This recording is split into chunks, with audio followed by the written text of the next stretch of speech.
자, 오늘 저와 여러분들이 함께 나누실 말씀은 에베소서 1장 16절서부터 19절까지 말씀입니다. 에베소서 1장 16절서부터 19절까지 말씀입니다. 우리말 성경으로 하나님 말씀 같이 한 목소리로 읽으시겠습니다. 내가 기도할 때마다 여러분을 생각하며 여러분으로 인해 감사하기를 그치지 않습니다. 우리 주 예수 그리스도의 하나님 영광의 아버지께서 여러분에게 지혜와 계시의 영을 주셔서 하나님을 알게 하시기를 기도합니다.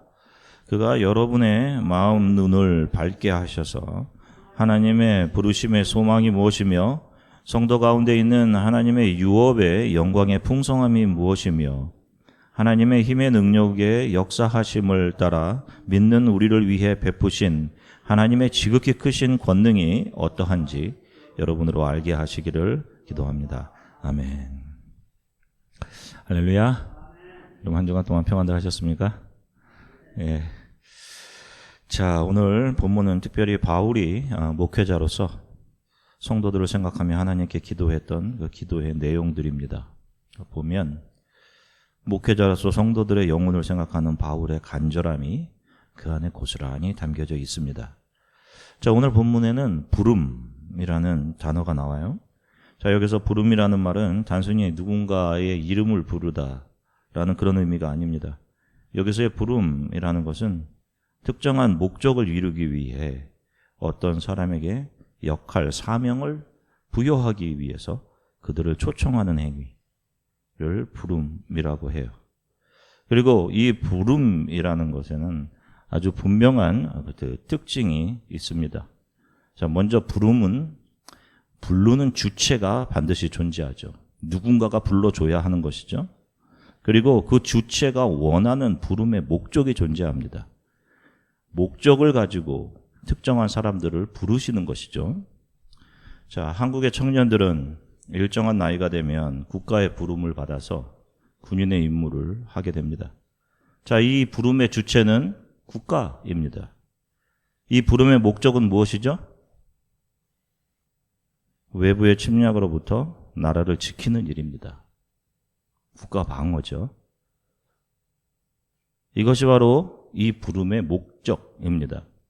그런데 이런 부름은 어떤 강제성을 가진 부름일 경우도 있지만 어떤 경우에는 자신도 이것이 부름이었는지를 잘 분간하지 못하는 그런 부름들도 있습니다. 예를 들면 남편과 아내의 자리, 또 부모의 자리입니다. 자, 남편과 아내의 자리가 자신들이 사랑하고 선택해서 결정했다라고 생각을 할 수 있어요.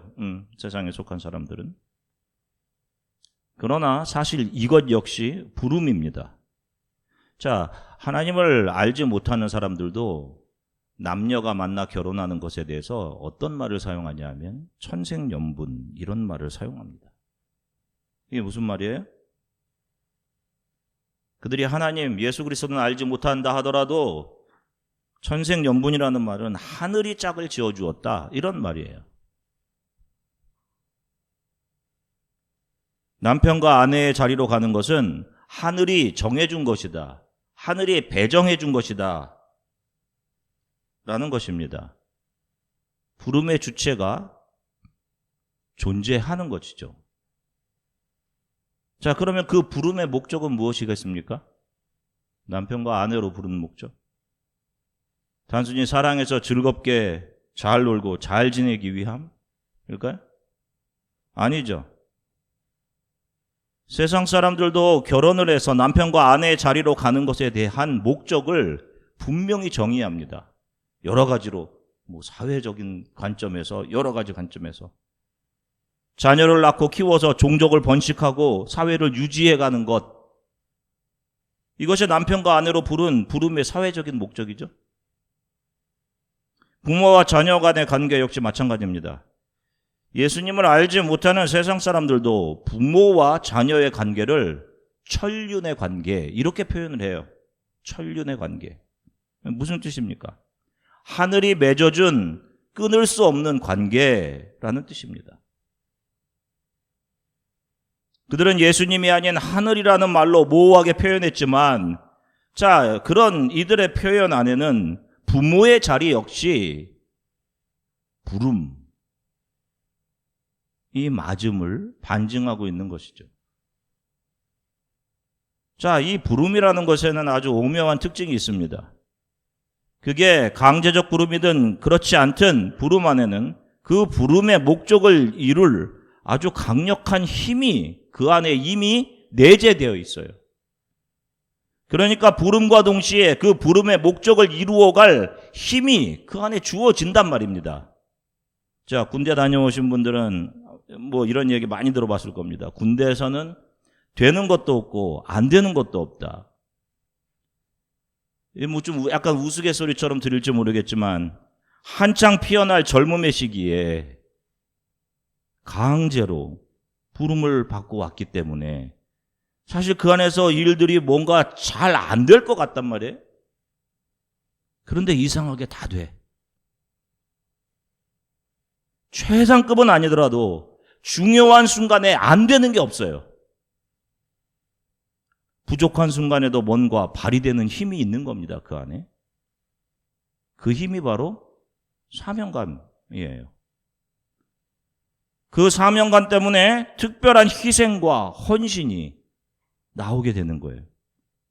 아마도 전쟁이라는 가장 위급한 상황이 오게 되면 군인들은 분명히 나라를 위해 자신의 목숨을 기꺼이 내놓을 겁니다.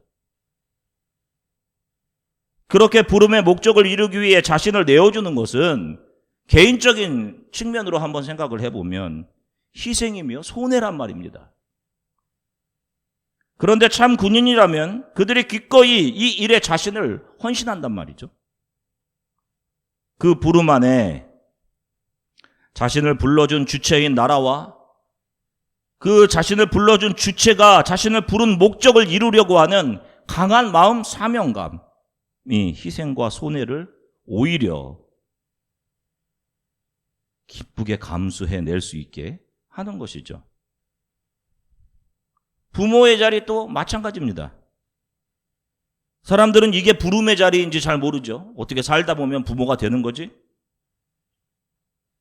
그런데 그 자리에 가면 예전에는 알지 못했던 정말 이상한 힘들이 발휘되죠. 자녀를 위해 부모는 무슨 일이든지 버텨낼 수 있습니다. 어떤 것이든지. 그렇게 강하게 젊은 시절 붙잡고 있던 자존심, 내 자녀를 기르고 내 자녀를 키우기 위해서 내 자존심 충분히 내려놓을 수 있죠. 부모들은. 자녀들을 위해서는 아무리 피곤해도 부모는 견딜 수 있습니다. 그렇게 부모로서의 이상한, 예전에는 자신에게 없었던 사명감을 가지고 자녀를 키워내죠. 평소에는 나만 아는 이기적인 사람이었는데 내 자녀에게는 이타적인 사람이 됩니다.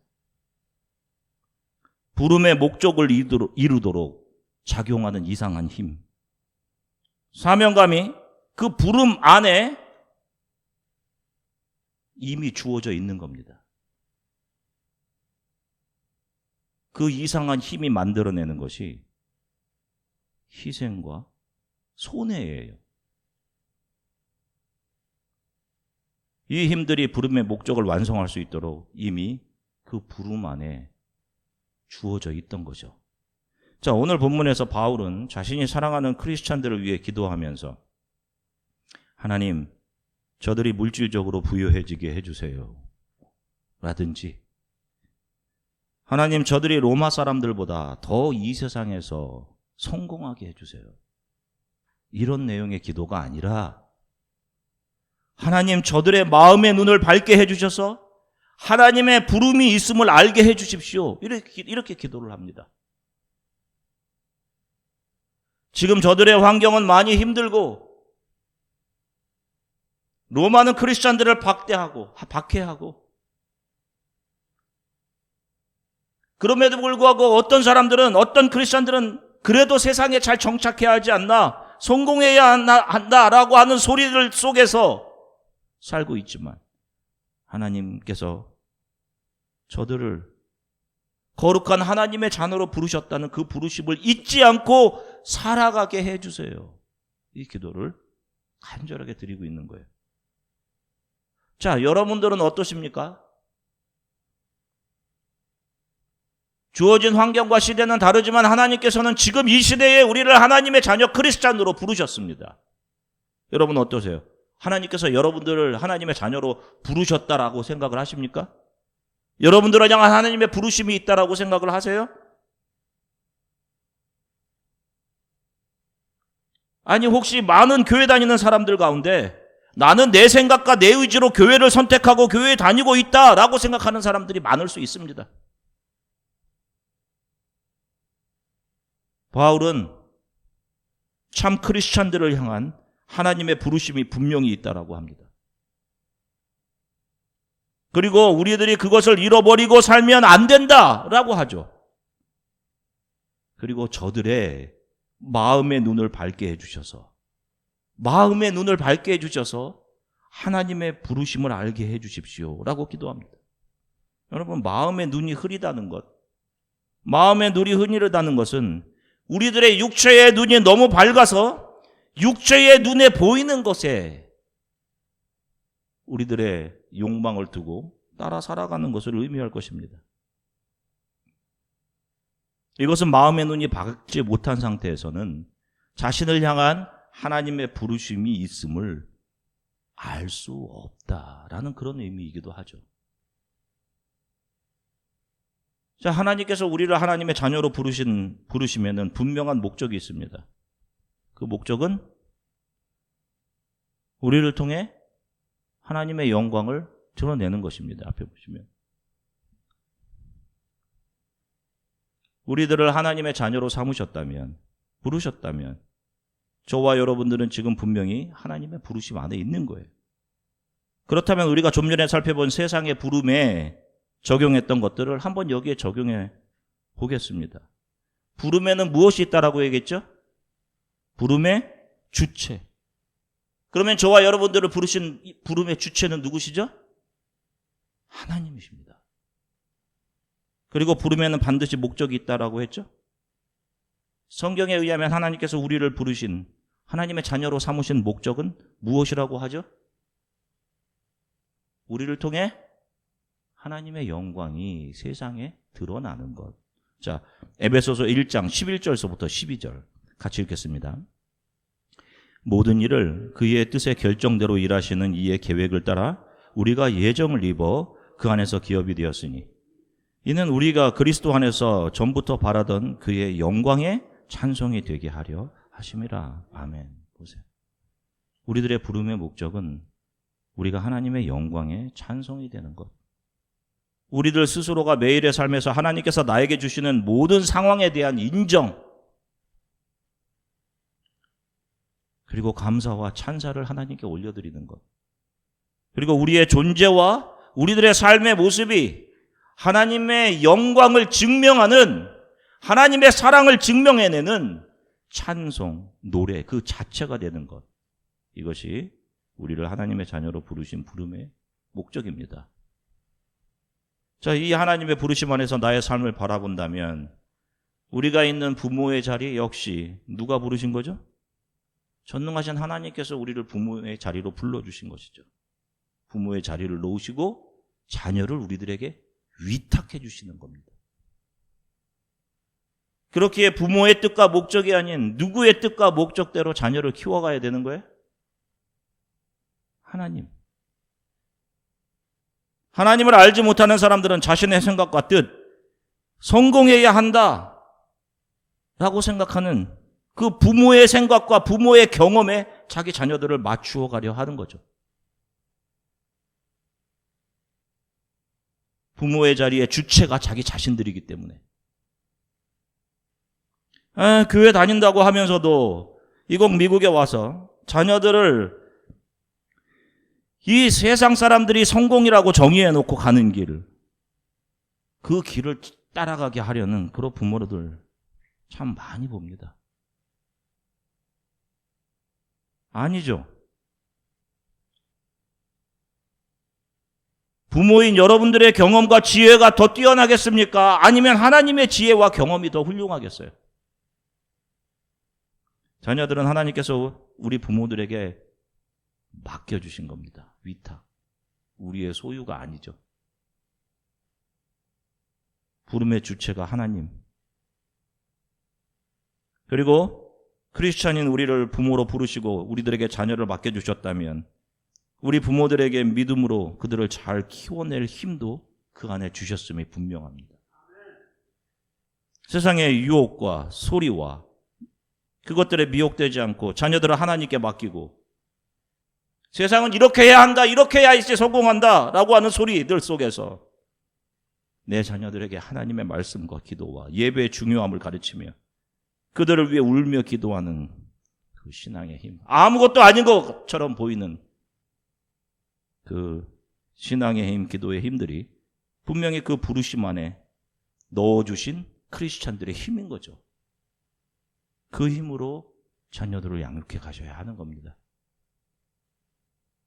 데살로니가전서 5장 24절 같이 읽겠습니다. 여러분을 부르시는 분은 신실하시니 그분이 또한 이루실 것입니다. 아멘. 자, 보세요. 우리를 어떤 부름으로 부르신 부모의 자리면 그 부모의 자리로 부르신 하나님은 신실하시기 때문에 누가 이루겠다라고 하셔요? 하나님께서 이루겠다고 약속하시죠. 그러니 신앙 안에서 자녀들을 양육하는 성도 여러분들, 예배가 가장 소중하고 하나님의 말씀대로 사는 것이 가장 중요하다고 자녀들에게 가르치시는 부모 여러분들, 걱정되는 마음들을 가지고 하나님 그래도 제 마음에 걱정이 있습니다. 혹시 잘 못될 것 같은 염려가 있어요. 그런 마음 가지고 눈물로 자녀들을 위해 하나님께 기도하시는 여러분들 너무 걱정하지 마십시오. 하나님의 약속이 있죠. 하나님께서 여러분들을 지금 그 부모의 자리로 부르셨기 때문에 분명히 신실하신 하나님께서 우리의 자녀들을 반드시 바른 길로 인도해 가실 겁니다. 여러분들이 하나님께서 나를 부르셨다라고 하나님 앞에 인정하고 믿음을 가질 때, 그리고 결국 우리 자녀들의 입으로 주 예수 그리스도를 자신들의 구주로 고백하고 어디에 있든지 예배를 소중히 여기며 기도와 하나님의 말씀을 가장 자신의 소중한 가치로 삼고 자신의 즐거움이 아닌 하나님을 기쁘시게 하는 삶을 그들이 분명히 살아가게 될 겁니다. 남편과 아내 역시 하나님의 부르심이 분명하죠. 하나님의 배정입니다. 왜 그렇게 배정하신 걸까요, 여러분? 그 자리에서 서로에게 희생과 자기 손해를 감수하는 헌신을 내어주면서 남편과 아내의 자리에서 하나님의 영광이 찬송이 되게 하는 것, 서로에게. 이 목적으로 부르신 것. 남편은 아내를 통해 그리스도 예수께서 사랑하셔서 자신의 모든 것을 내어주신 교회의 아름다움과 소중함을 보고 깨달을 수 있어야 되는 거죠. 아내는 남편을 통해 그리스도께서 자신을 내어주신 희생의 사랑을 발견할 수 있어야 되는 거예요. 서로에게. 내게 짝지어 주신 배우자가 하나님 보시기에 가장 아름다운 조합이기에 그분이 그렇게 배정하고 불러주시는 겁니다. 직업 역시 마찬가지죠. 우리 크리스찬들에게 직업, 하나님께서 불러주신 콜링이 분명합니다. 지금 이 자리에는 현재 전문성을 가지고 직장에서 일을 하고 계신 분들도 계시고 이제 그 직장에서 일을 마치시고 은퇴하신 분들도 계셔요. 또 자신 앞에 기다리고 있는 직업을 찾아가고 있는 청소년들, 청년들도 있습니다. 직업으로 우리를 부르시는 분은 누구세요? 하나님. 여러분들이 아니에요. 하나님. 그러면 거기에는 누구의 목적이 있는 겁니까? 하나님의 목적이 있는 것이죠. 우리 개인의 재미, 나의 즐거움, 많은 연봉, 화려한 도시, 건물, 그런 것이 목적이 아니란 말이에요. 우리들에게 어떤 전공과 분야에서 공부하게 하시고 기술을 익히게 하시고 그 직장으로 보내신 하나님은 우리들이 그 직업을 통해서 하나님을 찬양하며 우리들의 삶 자체가, 그곳에서 우리들의 삶 자체가 하나님의 영광을 노래하는 찬송 가사들이 되기를 원하시는 거예요. 그렇게 보내시는 겁니다. 제가 늘 말씀드리지, 그게 전도라고. 하나님을 알지 못하는 세상 사람들에게 직업은 자신이 노력해서 성취하는 것이에요. self-made. 내가 선택하고 내가 결정한다. 세상에 속한 사람들이. 그런데 자기 자신이, 그들이 그렇게 선택하는 사람들은 자기 자신이 자기 직업의 주인인 거죠. 그러니 그 직업의 목적이 자아실현일 수밖에 없는 거예요.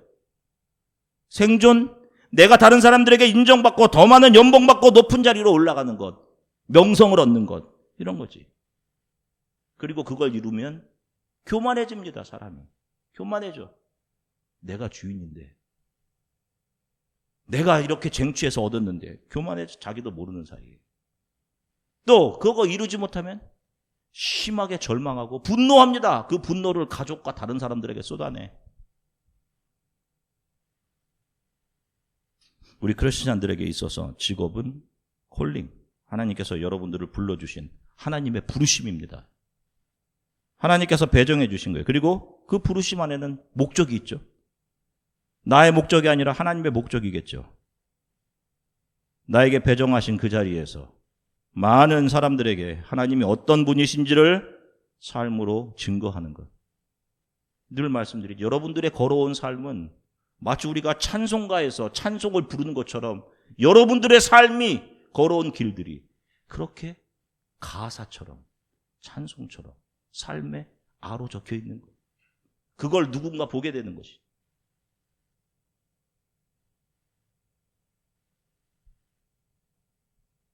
그걸 하나님의 영광을 나타내는 노래라고 하는 거죠.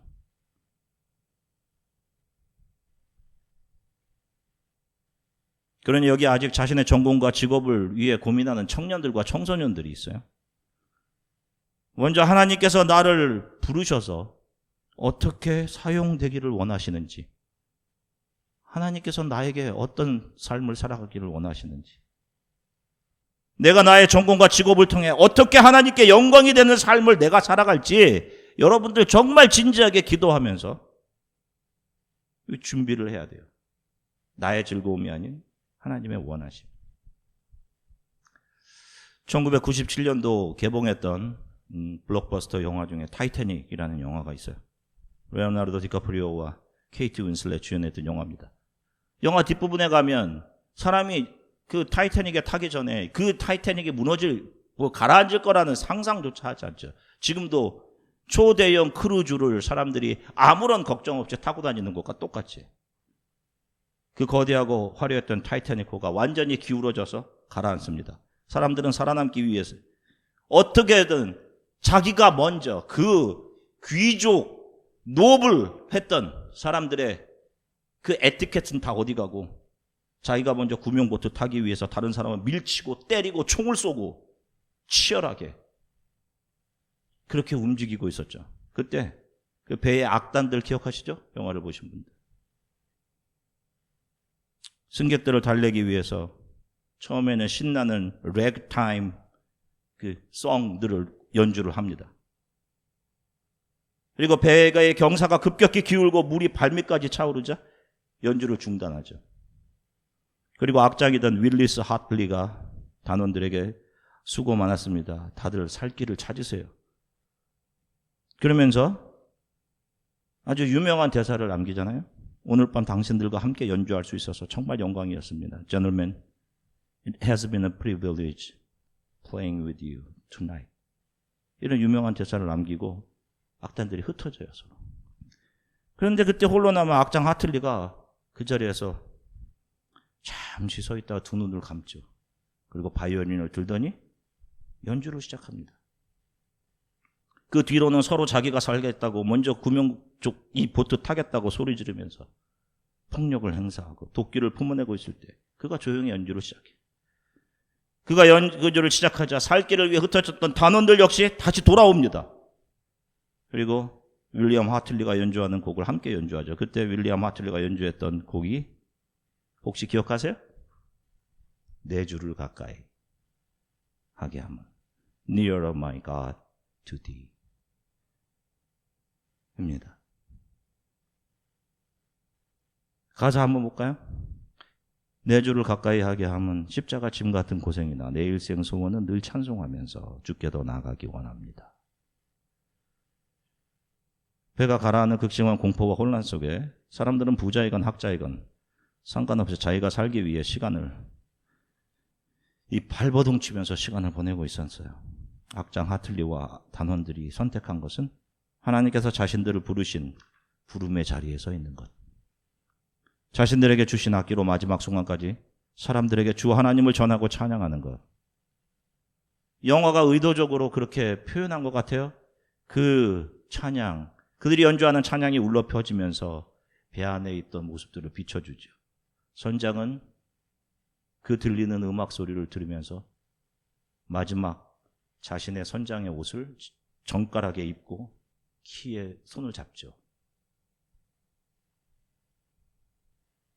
또 노부부, 실제 메이시 디파트먼트 스토어의 창업자였던 남편 이시도고 스트라우스와 아내 아이다 스트라우스가, 특별히 이 아내 이시다 스트라우스는 구명복귀에 탈 수 있었어요. 돈이 많은 노블한 사람이었기 때문에. 그런데 자신의 모피 코트를 자신의 하녀였던 앨런 버드에게 입혀주죠. 그리고 그녀가 보트를 타게 합니다. 남편에게 말하죠. 아이고, 당신과 평생 함께 했으니 마지막도 당신과 함께 해야죠 라고 해요. 그러면서 찬양이 흐르죠. 계속. 두 아이 엄마는 아이들에게 동화책을 읽어주며 조용히 최후를 맞이하고,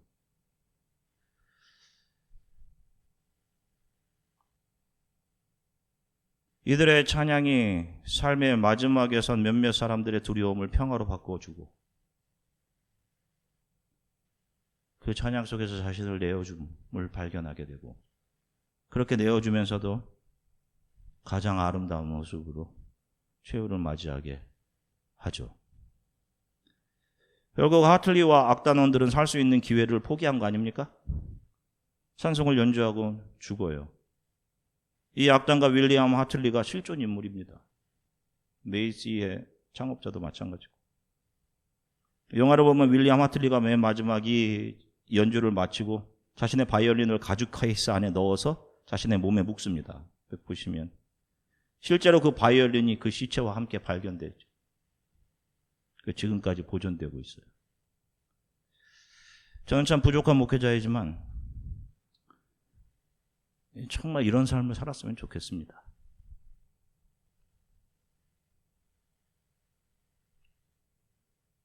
제가 걸어온 모든 길들이 하나님의 나라를 증거하는 가사가 되어서 누군가 보이는 대로 치열하게 살던 이들이 마음의 눈을 열어 주 예수 그리스도를 바라보게 되기를 소망해요. 저와 함께하는 우리 조한의 교회 성도들이 우리를 하나님의 자녀로 부르신 하나님의 부르심이 있음을 믿고 잠시 지나가는 이 땅에서 주어지는 여러 부르심들이 하나님께서 나에게 배정하신 부르심임을 믿고 여러분들을 배정하신 그곳에서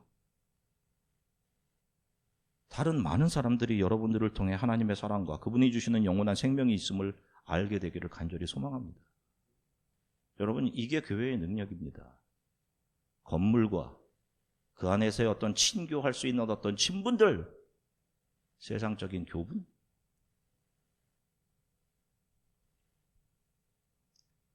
우리들이 그 부름을 붙잡고 희생하면서 손해보며 버텨온 삶들이 하나님 없이 살아가던 누군가의 삶에 영향을 미치고 그들이 예수 안에서 새 생명을 얻고 주 예수께서 자신들을 부르셨다는 부르심을 깨닫게 되는데 사용되기를 정말 간절히 바라고, 또 하나님을 알지만 너무도 힘들어서 지쳐서 신앙의 길에서 잠시 이탈했던 사람들에게 그들이 다시 일어나 주 안에서 힘을 얻고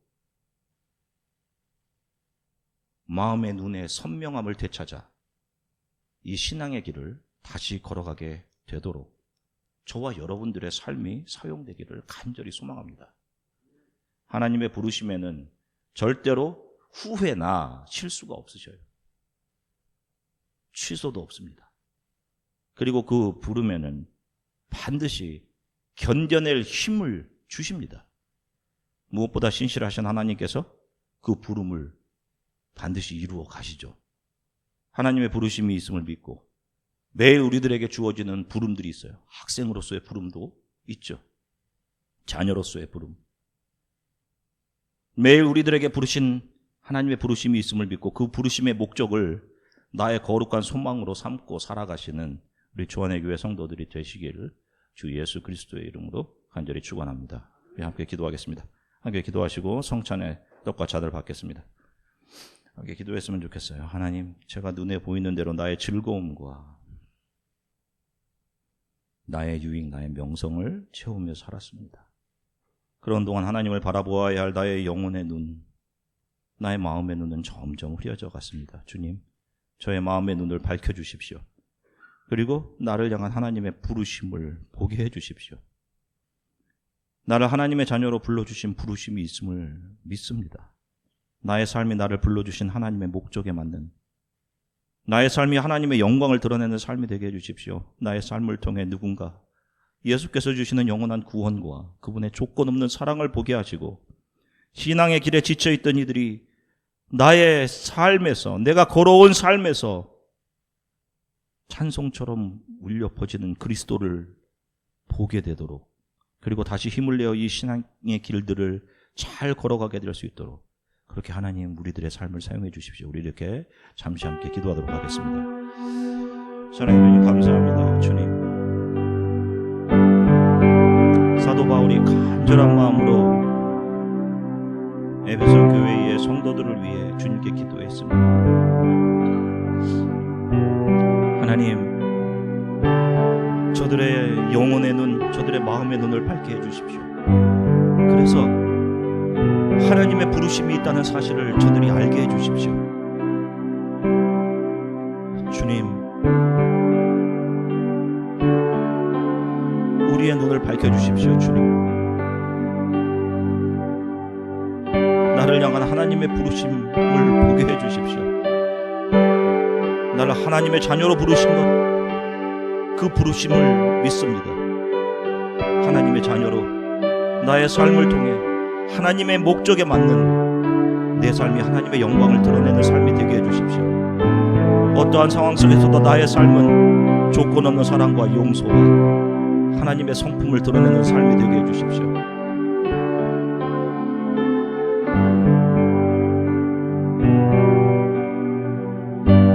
손해고 나의 자존심이 상하는 것이고 그렇게 속상함들 주께서 걸어가게 하시는 신앙의 길이라 믿고 걸어온 이들의 삶에서 찬송으로 울러퍼지는 이들의 삶이 그리스도를 증거하고 누군가 이들의 삶을 바라보면서 주 예수 그리스도를 알고 다시금 힘을 내어 신앙의 길을 걸어가게 되도록 그렇게 하나님 우리 주안의 교회 독한 성도들의 삶을 사용해 주십시오.